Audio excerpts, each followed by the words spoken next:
महफिल में तारा का दिखावल जाला, दूसरा के गलती पर आपन बड़ाई करावल जाला। गोड़ लागतन हेरा से अभिनंदन बारू लोग के अपना कार्यक्रम जना के नाम है कूटा ठोक के। आज जना तरीका से पूरे बिहार भर में राजनीतिक माहौल गर्म रहा और राजनीतिक माहौल में अलग अलग राजनीतिक दल आपन आपन वर्चस्व के दिखावे के, आपन विशेषता बतावे के और दूसरा के कमी उजागर करे के प्रयास कैले है। वालों खूब देख रहे हो। भारत लाइव लगातार अलग अलग जगह से बिहार के भी अलग अलग कोना से वालों के बहुत कुछ हमने के दिखौनी है। जा आज मुख्यमंत्री नीतीश कुमार के पार्टी जौन जदयू बा और एनडीए के सबसे बड़ा घटक दल बा, जिनका के कप्तान घोषित कर गई बा, वो आज आपन दमखम दिखावे के प्रयास के लिए। हालांकि दमखम दिखावे के प्रयास तो मार्च में भी वही रहे, गांधी मैदान में भइल रहे कि बहुत बड़ा सम्मेलन हुई, लेकिन खैर ओकरा के तो बात छोड़ दी। अब कोरोना काल के दौरान जौना तरीका से कहल जा रहा बा कि वर्चुअल और डिजिटल माध्यम से जनता तक पहुंचावल जाई और अपन काम बतावल जाई, लेकिन आज के रैली के कुछ विशेषता रहा। एक विशेषता में सबसे पहला बात तो यही भई रहा कि नीतीश कुमार जी ये वर्चुअल रैली में ललटेन पूरी तरह से बुता दिले। अब ललटेन के जरूरत नहीं है, उतने बात से उनका शुरुआत भइल हा और ललटेन के बाद ललटेन से शुरू होकर के और ललटेन के भक्त से बुतावे तक खत्म हो गई। एक साथ साथ रुआ सुन ले हो कब अच्छा है, अक्सर रुआ सामने उदाहरण पेश कर जाला कि अगर तारा बड़ होके के बा तो लकीर बड़ा करो, लकीर मिटकावे के प्रयास मत करो। खैर ये तो उदाहरण के बात बा, किताब कॉपी में लिखा रहेला, लेकिन राजनीति अपने चाल चलेला। राजनीति के लोग आपन सारा कुछ गढ़ेले मढ़ेले और ओकरे पहाड़ा पढ़ेले। ए पहाड़ा में आज जे कुछ भी पढ़ल गई हा ओकरा में बहुत कुछ रुआ सामने समझ में आयल हुई और समझला के बाद रुआ अब गुने के भी तैयारी कर दिले हो। एक तरफ जहां दिल्ली में नीतीश कुमार के सबसे ज्यादा करीबी माने जाए वाला, हम 2019 के चुनाव के बात करते नहीं, 2019 के लोकसभा चुनाव में भारतीय जनता पार्टी से भी ज्यादा अगर गहरा के उसे मित्रता रहा, स्नेह रहा तो ऊ रहा एलजेपी। दोनों मिल करके और भारतीय जनता पार्टी के बेरी बेरी घुटना पर ले आवे खातिर प्रयास कर लोग और ले भी आए लोग। बाकी तो बिहार के चुनाव आवते और जैसे ही चुनाव परिणाम आए, दोनों आपन आपन राह बदल दिले और दोनों एक दूसरा पर हमला के दौर शुरू कर दिले। आज उनको दिल्ली में रैली रहा और दिल्ली के रैली से जो क्षण के बात आ रहा बा, कारण की वजह से क्षण के बात आवेला। अभी तक ले एलजेपी आपन स्थिति और आपन का आगे के रणनीति बा ओकरा के पूरी तरह से स्पष्ट नहीं के कैले। एनडीए में रह के भी वो एनडीए के नुक्ताचीनी कर रहा बा और नीतीश कुमार के विरुद्ध आपन उम्मीदवार खड़ा करे के बात एक खाली फेर से सामने आयल बा। लेकिन अभी एक पर मोहर नहीं लागल, ऐसे बात के उतना ज्यादा हमने के पुख्ता तरीका से नहीं जा कहत। बाकी एक बात तो तय बा कि नीतीश कुमार के निगाह में, उनका नजर में और उनका आंख जो टिकल बा वो मछली के पुतरी पर, उ बा लालू प्रसाद के ललटेन। 2015 में नीतीश कुमार के बिजली पर ललटेन भारी पड़ रहे, 101 सीट पर लड़ रहे लोग, लेकिन ललटेन कहीं ना कहीं रोशनी अपन बढ़ा दिले रहे और सीट शेयरिंग के जो ये सब तय कैला के बाद भी नीतीश कुमार से ज्यादा सीट ले आकर के ललटेन आपन ये बात साबित कर दिल रहे कि तीर पर ललटेन कहीं ना कहीं भारी बा। अब बार बार नीतीश कुमार ललटेन के बात करते रहे और उनका कहना बा विजेंद्र यादव के अपना पीछे बैठा करके वर्चुअल रैली में और बार बार उनका तरफ अंगुली से इशारा करते रहन कि बिजली मंत्री हवे, बिजली दिले वाले, घर घर बिजली के वादा रहे। 2015 में वादा कैले रहे कि अगर हर गांव तक बिजली ना पहुंचाई तो वोट मांगे ना आई। अब क्या हर व्यक्ति के घर में जेकरा डिमांड बा ओकरा के यहाँ बिजली ना पहुंची तो वोट मांगे ना आई, इहो वादा कैले रही, ओकरा के 2019 में पूरा कर दिहल गई। बड़ा खुश रहे हा कि अब ललटेन के जरूरत का बा। लेकिन एकरा पे सबसे बड़ बात बा, बात ही बा कि भारतीय जनता पार्टी के कहना बा कि बिजली तो हमार हो।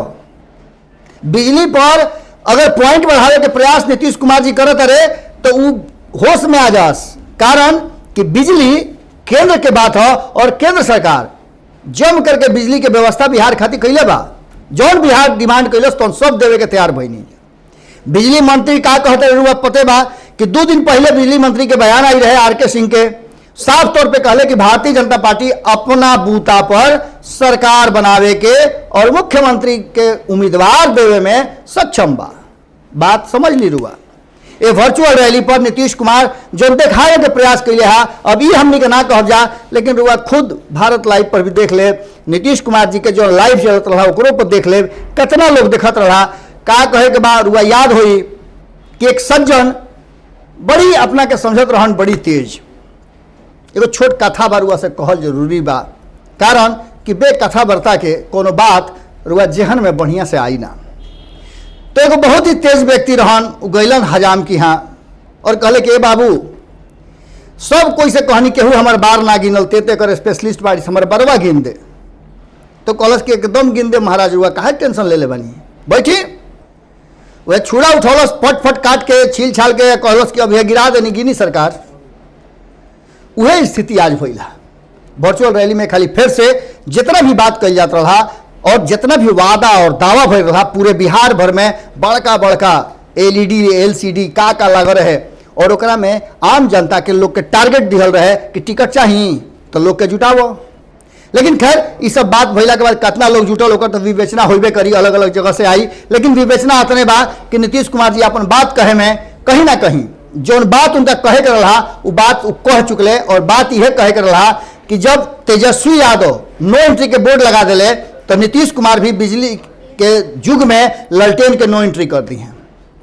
खैर बात एजे से आके एजे खत्म हो गई। एकरा अलावे एगो बात और कहले हा, सारा बात के लब्बो लुआ भी रहा कि लालू प्रसाद, तेजस्वी यादव और अलग अलग लोग उनका टारगेट में रहा। कहले कि जेले में बैठ के एगो आदमी बारे जौन टप टप ट्वीट करत रहे, वो आदमी हवे वो कि सिर्फ बिहार के लोग के लूट खसोट के आपन धन आपन घर भरे के प्रयास कैले। ऐसा आदमी के अब जरूरत भी नहीं है, ऐसे भी ललटेन युग खत्म हो गई बा। ये सब बात के लेकर के एक तरफ जहां नीतीश कुमार जी भीतरी वर्चुअल रैली करके बिहार भर के लोग के अपन बात बतावत रहन, अपना मन के उद्गार प्रकट करत रहन, ओइजे बाहर रोजगार के लेकर के और बात के लेकर के जम के हंगामा, धरना, प्रदर्शन वगैरह वगैरह होत रहे। अलग अलग चैनल पर भारत लाइव के साथे रुआ देखल ही हो। कब एकरा साथ साथ आज एगो और बात भइला कि एक तरफ जहां दिल्ली में चिराग पासवान एगो धौंस दे दिले है 143 सीट पर चुनाव लड़े के, और साफ तौर पे कह दिला कि नीतीश कुमार जहां जहां अपन कैंडिडेट खड़ा करिए, उम्मीदवारी खड़ा करिए, ओइजा चुनाव लड़िए। एकरा साथ साथ एगो बात और भइला कि तेजस्वी यादव रोजगार के लेकर के और सबके रोजगार देवे खातिर बात करता रहे। दूसर का तरफ कहीं ना कहीं VIP RLSP लगातार कांग्रेस के साथ मिलकर के नीतीश कुमार के SC ST के हत्या भइला के बाद सरकारी नौकरी के जो बात कहले ओकरा पर भी घेरे के जम के प्रयास भइला। और चारों तरफ से घूम के लब्बो लुआ उहे रहा वर्चुअल रैली के कि जैसे गांधी मैदान के रैली खूब बढ़िया से नीतीश कुमार जी कैले, वैसा ही वर्चुअल रैली भी उनकर भइला। एकर मतलब ही नहीं है कि नीतीश कुमार के जनाधार खत्म हो गई बा। नीतीश कुमार के नीति और रणनीति शायद यह बात खातिर ठोक ठेकाव के पहले ही चुनाव से तैयारी करत होकस, देखत होकस कि उनका में कितना ताकत बा, अब उनका और आगे का करे के पड़ी। कभी कभी होला का कि कोनो खिलाड़ी जान के 2-3 हाली अलग अलग बॉल पर आउट होके दिखावेला, कोशिश करला कि बॉल अगर आ गई तो हम का करब, तो ओकरा पर प्रैक्टिस अपन करला। तो नीतीश कुमार भी एह तरीका के वर्चुअल और डिजिटल रैली करके प्रैक्टिस करता रहे कि जनता उनका से कितना कनेक्ट होता रही, कितना जनता उनका से पिछड़ गई बाड़ी।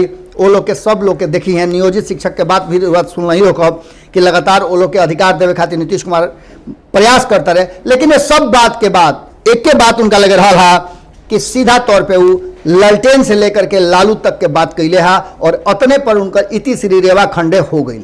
एक मतलब बा कि नीतीश कुमार जी के अभी एक खाली और ए बात पर विचार करे के पड़ी कि आखिर चुनाव कौना मुद्दा पर हुई। 15 साल बनाम 15 साल हुई, ये तो पक्का नजर आ रहा बा। लेकिन विपक्ष जन लगातार कहता कि हम मुद्दा आधारित चुनाव करब।